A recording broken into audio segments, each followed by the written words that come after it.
our partners at Polymarket have a Polymarket that we want to show. We want to Polymarket something related to Maxwell. And this is, will she cut a deal with the feds by August 31st? So by the end of this month, Polymarket traders, you see it there, are putting 15% odds on Maxwell getting out by the end of the month.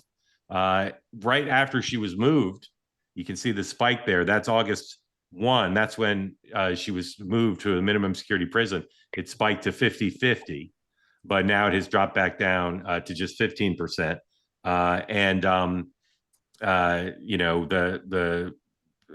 to me, that's a little low because she was moved and because they're talking about moving the transcript today. Maxwell's attorneys in New York objected to the release of the grand jury material in her case, causing some legal experts to say it's far less likely. And that's, you know, that's interesting because at the same time that she's clearly at least in conversation with the deputy attorney general, and 15% odds from Polymarket bettors that she would that she'll make a deal. She's clashing with the administration's wishes, at least in court. So Ian, let's talk about this thing that we polymarketed here, which is Maxwell making a deal. What do you think the odds are that she'll make a deal by the end of this month with the feds of some sort? I have no idea.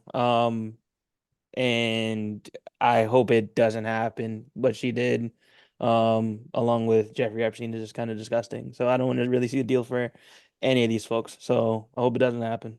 Okay, Kristin, what's your sense of whether she'll have some sort of deal in consultation in coordination with her conversation of 10 hours or so with the deputy attorney general?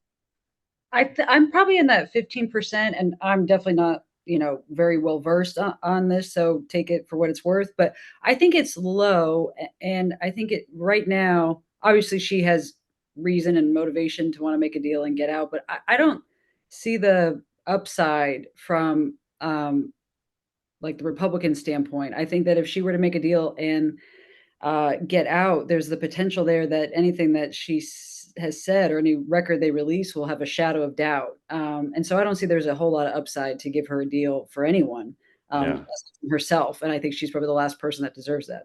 Yeah, we'll continue to polymarket this because I would bet, if you pardon the use of the word bet, I'd bet that if there are signs that that the deputy attorney general is moving towards some sort of activity with her, further activity with her, that people will begin to think that there's going to be a deal. And of course, as you both have suggested, there'd be a lot of skepticism around a deal, and whether the victims would obviously be engaged in that, and whether or not she is really offering up anything of enough value to earn some sort of deal, whether that's her freedom or whether she can stay in this minimum security prison. Presumably, her life is a lot better there than it was in the previous place. Again, that's from our partners at Polymarket. If you're wondering about Polymarket and U.S. better access to Polymarket, you want to know more about that, you can go to polymarket.com/USA to read more about that. All right.